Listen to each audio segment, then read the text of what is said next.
Students, आज हम atoms and molecules chapter पढ़ेंगे, chapter number 3 of class 9।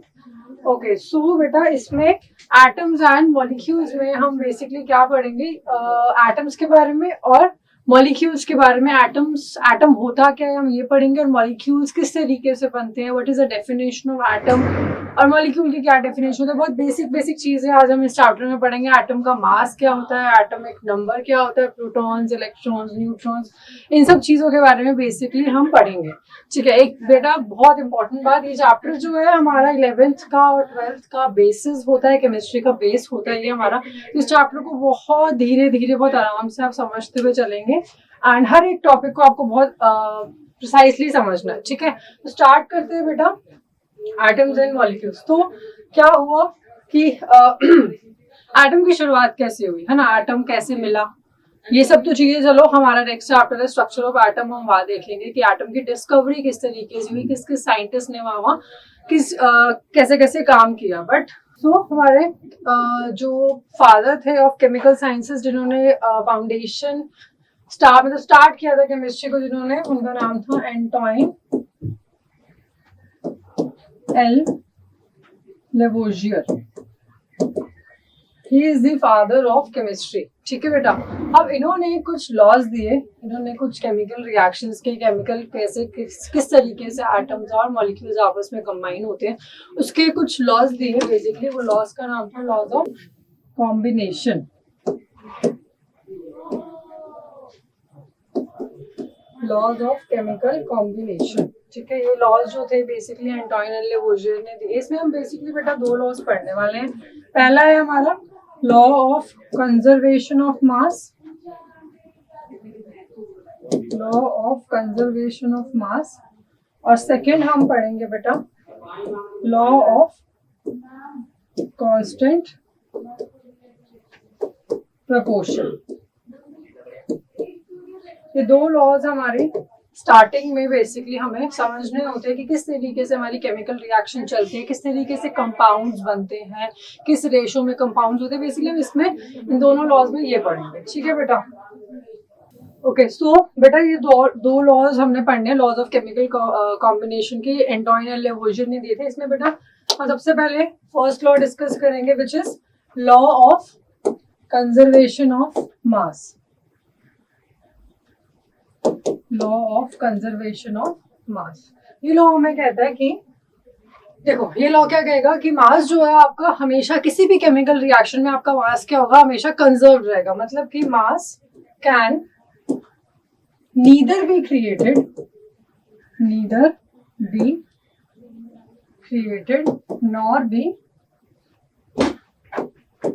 nor be destroyed in a chemical reaction.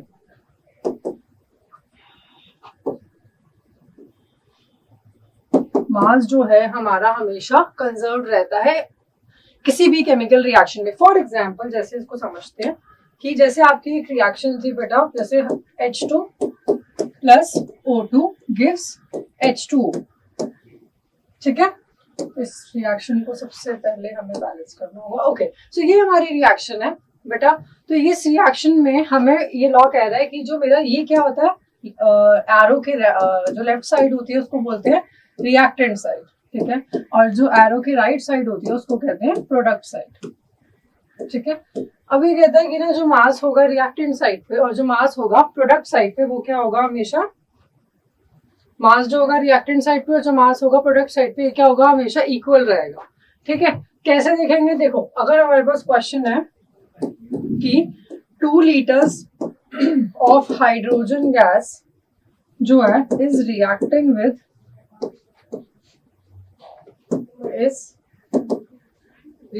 With 4 liters of oxygen gas to form 6 liters of water। ठीक है, तो बेटा आप कैसे देखेंगे, देखो अब कह रहे हैं 2 लीटर्स, तो 2 लीटर्स 2 प्लस आपका ऑक्सीजन गैस कितनी है 4। ठीक है, तो कितना हो जाएगा 6 लीटर्स हो गया आपका रिएक्टेंट साइड पे। ठीक है, और आपका वाटर कितना बन रहा है 6 लीटर्स, तो ये हो जाएगा आपका प्रोडक्ट साइड पे। ठीक है, ये हो गया हमारा, ये क्या है, लॉ ऑफ कंजर्वेशन ऑफ मास। और ये चीज हमेशा ही क्या रहती है बेटा, एकदम ठीक रहती है। ठीक है, ये वाली चीज हमेशा हर एक केमिकल रिएक्शन में फॉलो होती है। एक और एग्जांपल देखते हैं जिससे आपको और समझ आएगा। मैग्नीशियम है, रिएक्ट कर रहा है ऑक्सीजन के साथ और क्या बना रहा है, MgO। ठीक है, अगर ये MgO बना रहा है तो ये आपकी रिएक्शन हो गई। देखो मैग्नीशियम का मास कितना होता है बेटा, हम सबको पता है मैग्नीशियम का मास 24 होता है। ठीक है, अच्छा ऑक्सीजन का मास क्या होता है 16। तो देख लेते हैं बेटा ये कितना हो जाएगा, 24 है, 24 इंटू में 2, क्योंकि यहाँ पे 2 लिखा हुआ है, तो कितना हो जाएगा 48, और ये 16 इंटू में 2 32। ठीक है, इन दोनों को प्लस करेंगे कितना आ जाएगा 80। ठीक है, अच्छा अब यहाँ पे देखते हैं बेटा मैग्नीशियम कितना हो जाएगा 24 प्लस में 16। ठीक है, कितना हो जाएगा ये बेटा 40 इंटू में 2 80। देख रहे हो आप, मास जो है हमारे रिएक्टेंट साइड पे should be equal to mass on the product side. यही होता है हमारा law of conservation of mass. अब देखो ये यहाँ पे इस टॉपिक में दो तरीके से क्वेश्चन बन सकते हैं। एक हो सकता है कि आपको मासेस गिवन हो, ठीक है, मासेस मतलब आपको गिवन हो कि दे देंगे कि 8 ग्राम्स ऑफ मैग्नीशियम रिएक्ट कर रहे हैं 10 ग्राम्स ऑफ ऑक्सीजन के साथ, और आपका कुछ 18 ग्राम्स ऑफ MgO बन रहा है, मैग्नीशियम ऑक्साइड बन रहा है। ठीक है, एक ही हो सकता है। एक हो सकता है कि आपको उसी के ही एटॉमिक मासेस को लेकर आपको क्वेश्चन सॉल्व करके दिखाना होगा। ठीक है, अब द क्वेश्चन इज आपको एटॉमिक मासेस, सबसे पहले तो आपको एटॉमिक मासेस ही नहीं पता क्या होते हैं। तो इस चैप्टर में बेटा जैसे जैसे हम आगे बढ़ेंगे हम एटॉमिक मासेस के बारे में पढ़ेंगे कि एटॉमिक मास क्या होता है, हर एक एटम का मास अलग होता है। तो वो भी हमें पहले समझाऊंगी कि एटॉमिक मास होता क्या है, उसके बाद हम याद करेंगे कि हर एक एटम का मास कितना होता है। ठीक है, चलो आगे चलते हैं। हमारा सेकंड था, हमने पहला लॉ देख लिया, law of conservation of mass. अब हम देखेंगे law of constant, law of constant proportion. Law of constant proportion क्या कहता है बेटा, बड़ा इजी सा है ये। लॉ ऑफ कांस्टेंट प्रोपोर्शन सिर्फ इतनी सी बात कहता है कि अगर मान लो फॉर एग्जांपल ले रही हूँ वाटर है, ठीक है, वाटर जो है ना, वाटर का हमें पता है H का मास कितना होता है 1, और ऑक्सीजन का हमने अभी पीछे देखा था 16 होता है। ठीक है, तो 1 इंटू में 2 रेशो में 16, तो 2:16, इसको कट करोगे 1:8। ठीक है, ये कहता है कि जो वाटर है ये हमेशा इररिस्पेक्टिव ऑफ इट्स सोर्स, ये कहाँ से आ रहा है, पानी हमेशा, वाटर हमेशा हाइड्रोजन, वाटर में हमेशा हाइड्रोजन और ऑक्सीजन की रेशो हमेशा 1:8 में रहेगी। ठीक है, ये चीज आपको, ये हमेशा ऐसे ना ट्रू रहती है, it is true for all the situations. मान लेते हैं कार्बन डाइऑक्साइड है, ठीक है, तो कार्बन का कितना हो जाएगा 12। ठीक है, ऑक्सीजन का कितना है अभी हमने देखा 16। ठीक है, तो कार्बन का हो गया 12, रेशो 16 इंटू में 2 12:32। तो किसको कट करेंगे कितना आ जाएगा 6:16, तो कितना आ जाएगा 3:8। तो हमेशा कार्बन डाइऑक्साइड किस में रहेगा 3:8 में, और वाटर हमेशा किस में रहेगा 1:8 में। ये हमेशा ही ट्रू रहता है। लॉ ऑफ कांस्टेंट प्रोपोर्शन इतना सा कहता था कि ना जो भी एलिमेंट्स है जिससे मिलके जो कंपाउंड बन रहा है, कोई भी मॉलिक्यूल अगर बन रहा है, तो वो जो एलिमेंट्स हैं जो कंबाइन होंगे वो हमेशा एक कांस्टेंट रेशो में कंबाइन होंगे बाय मास, मास की कांस्टेंट रेशो में कंबाइन होंगे। ठीक है बेटा, इतनी सी बात लॉ ऑफ कांस्टेंट प्रोपोर्शन कहता था। अब ऐसा नहीं है कि वाटर, देखो वाटर का सोर्स कुछ भी हो, अगर वो इंडिया का है, अमेरिका का है, लेक से आया है, रिवर से आया है, कहीं का भी वाटर, वो हमेशा H2O की फॉर्म में ही रहेगा। मतलब कि उसमें 2 हाइड्रोजन और 1 ऑक्सीजन होगा, और उसकी मास की रेशो हमेशा 1:8 ही रहेगी। Same goes for carbon dioxide. Carbon dioxide पूरे वर्ल्ड में हर जगह पे हमेशा 1 कार्बन और 2 ऑक्सीजन होंगे, और उसकी मास की रेशो 3:8 होगी। ठीक है बेटा, ये चीज हमेशा ट्रू रहती है। ठीक है, इसकी स्टेटमेंट देख लेते हैं। लॉ ऑफ कांस्टेंट प्रोपोर्शन बेटा ये इसकी स्टेटमेंट एक बार देख लेते हैं। इन अ केमिकल सब्सटेंस, कोई भी केमिकल सब्सटेंस है जैसे H2O है या कार्बन डाइऑक्साइड है, केमिकल सब्सटेंस, द एलिमेंट्स, जो भी एलिमेंट्स है, मैंने भी आपको ये बताया, जो भी एलिमेंट्स है, the elements are combined in a constant proportion, वो हमेशा एक कांस्टेंट प्रोपोर्शन में ही कंबाइन होंगे। किसकी, by mass, constant proportion by mass. ठीक है, ये है हमारी लॉ ऑफ कांस्टेंट प्रोपोर्शन की statement. Law of conservation of मास की हमने पीछे देखी थी, ये होगी लॉ ऑफ कांस्टेंट प्रोपोर्शन की। ठीक है, चलो आगे चलते हैं बेटा।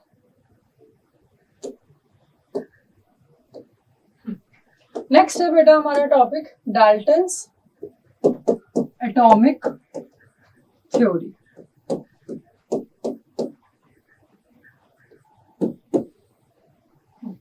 डाल्टन्स एटॉमिक थ्योरी बेटा, डाल्टन्स एटॉमिक थ्योरी नाम से समझ आ रहा है, डाल्टन ने दी थी। ये जो थी ना बेटा, ये थ्योरी एकदम ब्रेकिंग थ्रू थी बिल्कुल। इसने इस थ्योरी में ऐसे कुछ पोस्टुलेट्स डाल्टन ने दिए थे जो बिल्कुल ट्रू साबित हुए थे एट सम एक्सटेंट। अब एक जो पोस्टुलेट है उसका गलत प्रूव हो रहा है, but most of the cases में डाल्टन की एटॉमिक थ्योरी बहुत ज्यादा इंपॉर्टेंट थी।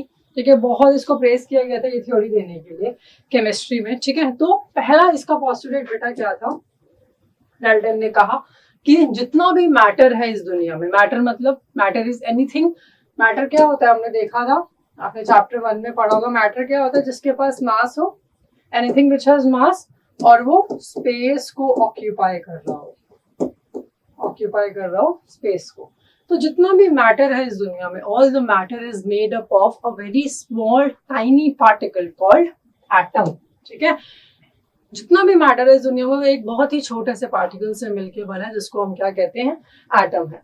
ठीक है, एटम से मिलके हर एक चीज बनती है। ठीक है, तो ये हो गया हमारा पहला postulate of Dalton's atomic theory. Statement देख लेते हैं बेटा इसकी। All matter is made up of very small tiny particle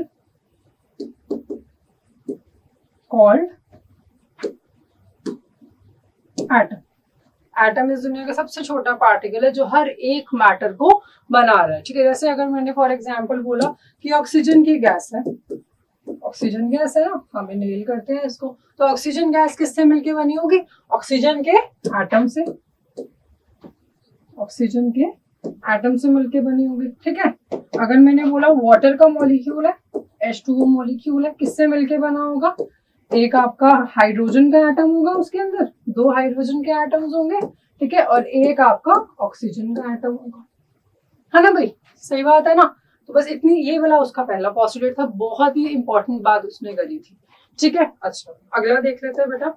next postulate उसने क्या कहा था, नेक्स्ट पोस्टुलेट बेटा उसने कहा कि एटम जो है इनडिविजिबल पार्टिकल है। एटम को हम तोड़ नहीं सकते, ना ही हम उसको तोड़ सकते, ना ही हम उसको क्रिएट कर सकते। Atom is the indivisible particle which can not be created and nor be destroyed. ठीक है, atom is a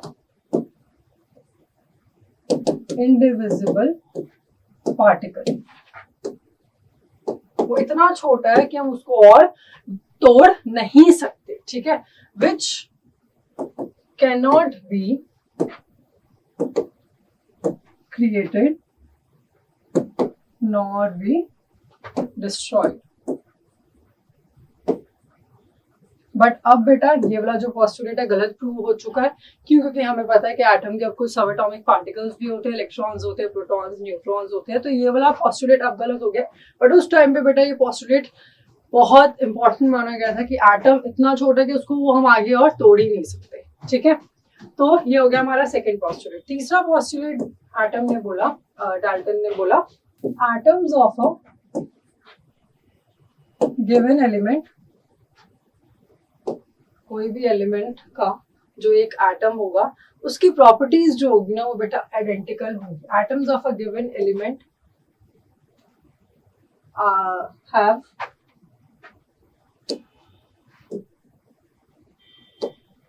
atoms of a given element have identical masses and chemical properties।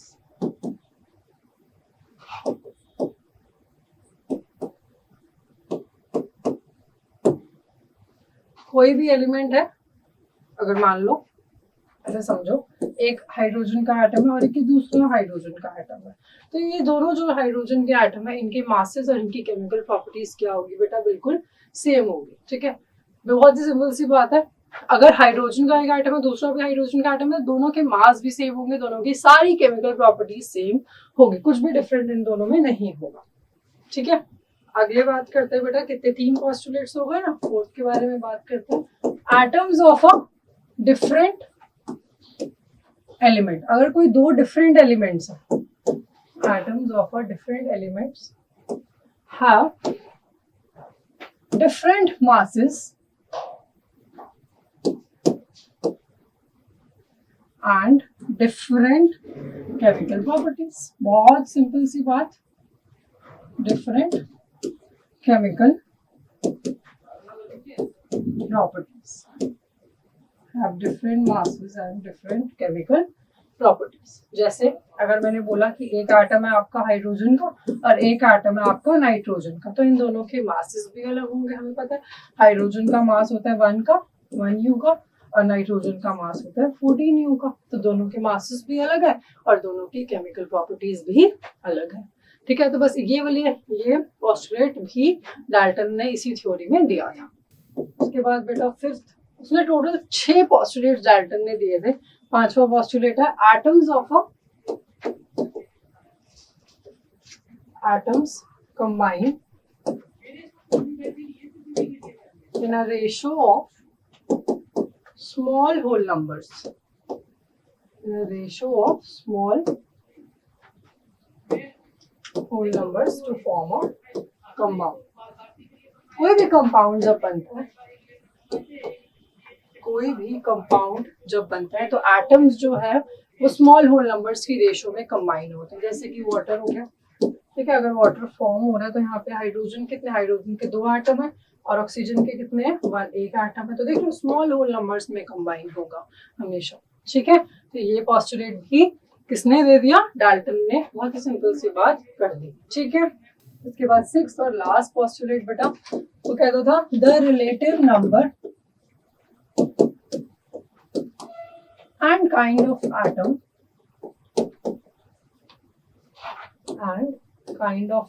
are always constant। The relative number and kind of atom are always constant in a compound। किसी कोई भी compound है, मान लो H2O ही है, again coming back to that example only, अगर H2O ही है तो H2O में जो नंबर ऑफ एटम है और काइंड ऑफ एटम है वो हमेशा सेम रहेंगे। मतलब अगर 2 हाइड्रोजन है और यहाँ पे 1 ऑक्सीजन है तो वो हमेशा यही रहेगा। और काइंड ऑफ एटम मतलब हाइड्रोजन और ऑक्सीजन ही, ऐसे नहीं है कि भाई अब वाटर में, इस वाले वाटर में हाइड्रोजन डाल दिया, दूसरे वाले में नाइट्रोजन डाल दिया, नहीं, हमेशा ये चीज क्या रहेगी, कांस्टेंट रहेगी। अगर वाटर है तो मतलब H2O ही होगा, हाइड्रोजन ही होगा और ऑक्सीजन ही होगा, हाइड्रोजन 2 ही होंगे, ऑक्सीजन 1 ही होगा। ठीक है, तो ये बेटा कुछ 6 पोस्टुलेट्स थे जो हमें दिए थे डाल्टन ने, बहुत ही इंपॉर्टेंट पोस्टुलेट्स थे। अब इसके क्वेश्चन कैसे पूछ लेते हैं कि वो आपको बोल देंगे कि भाई लॉ ऑफ कांस्टेंट प्रोपोर्शन कौन से में था, कौन से पोस्टुलेट में लॉ ऑफ कांस्टेंट प्रोपोर्शन को एक्सप्लेन करा था। हम बोल देंगे कौन सा वाला, 5th नंबर में वो लॉ ऑफ कांस्टेंट प्रोपोर्शन बोल रहा था। ठीक है, फिर उसने कब बताया कि भाई मैटर किससे बनता है, पहले वाले पोस्टुलेट में। ठीक है, तो ये कुछ 6 पोस्टुलेट डाल्टन ने दिए थे, which is a remarkable theory जो उसने दी थी, जो बहुत सालों तक, इवन अभी तक भी काफी हद तक ठीक है। बस एक पोस्टुलेट जो है इसका गलत प्रूव हो गया, which is atoms are indivisible particles. ठीक है, उसने बोला था कि एटम्स इनडिविजिबल होते हैं, बट एक्चुअली में अब के टाइम पे बहुत सारी डिस्कवरी जैसी हुई है जहाँ पे पता चला है कि atom is a divisible particle. ठीक है, तो अगर कभी भी क्वेश्चन आ जाए, पूछ ले आपसे कि भाई कौन से ऐसा पोस्टुलेट है जहाँ जो अब के टाइम पे गलत प्रूव हो चुका है, तो आपको पता होना चाहिए, वो वाला लिखना आपको, atom is a indivisible particle. ठीक है बेटा, ओके, सो अब डिस्कस करते हैं बेटा, हमने बेसिक तो देख लिया, अब डिस्कस करते हैं what is a atom. Atom है क्या आपका, व्हाट इज एटम, है ना, बहुत बेसिक देख लेते हैं। एटम है क्या बेटा, एटम एक सबसे छोटा पार्टिकल है जिससे, जैसे डाल्टन ने बोला था, एटम एक सबसे छोटा पार्टिकल है जिससे हमारा मैटर, इस दुनिया का हर एक मैटर एक चीज से बनता है, विच इज एटम। ठीक है, बहुत ही ज्यादा छोटा, इतना छोटा है कि हम इसको नेकेड आई से तो देख ही नहीं सकते। इवन विद बहुत ज्यादा जो एडवांस माइक्रोस्कोप्स है उससे भी हम इसको नहीं देख पाते। एक आता है स्कैन टनलिंग माइक्रोस्कोप, उससे हम इसको देख सकते हैं। ठीक है, अच्छा एटम अगर मैं बोल रही हूँ कि एटम जो है बहुत छोटा है, बहुत छोटा है, बहुत छोटा, तो कितना छोटा है एक्चुअली में? तो एटम के साइज को मेजर करने के लिए बेटा हम उसका क्या मेजर करते हैं? उसका रेडियस। उसको हम क्या कहते हैं? Atomic radius. Atom is measured, ठीक है, by the term named as atomic radius. मतलब कि हम एटम के सेंटर से उसकी बाउंड्री तक का जो डिस्टेंस होता है वो मेजर करते हैं, which is called atomic radius. ठीक है, और याद रखोगे बेटा जो एटम होता है उसका एटॉमिक रेडियस कितना होता है? 10⁻⁻⁹ मीटर्स, मतलब कि 1 नैनोमीटर के अराउंड कुछ होता है। एटॉमिक रेडियस 10⁻⁻⁹ मीटर होता है। अब बेटा 10⁻⁻⁹ मीटर को बोलते क्या है? नैनोमीटर्स। ठीक है, अच्छा अभी नैनोमीटर्स होता कितना कि 0.000000001 मीटर। देख लो इतना छोटा है, क्या हमें दिखेगा? It is very very very small in size. ठीक है, ये हमें बिल्कुल भी हम देख ही नहीं सकते इसको। ठीक है, बट हमारे पास कुछ ऐसे एक्सपेरिमेंट्स थे जहां से हमें पता चला था कि हाँ there is some atom. Even atom के अंदर के जो सब एटॉमिक पार्टिकल्स है वो भी अब तो हम जानते होंगे। ठीक है, अभी के लिए बेटा इतना ही। आगे हम इसके आगे एटॉमिक सिंबल्स पढ़ेंगे, एटॉमिक मास। अभी तो चैप्टर शुरू हुआ है बेटा, अभी इम्पोर्टेंट टॉपिक्स आगे आएंगे। Stay connected with the Takshashila institute channel. Thank you so much.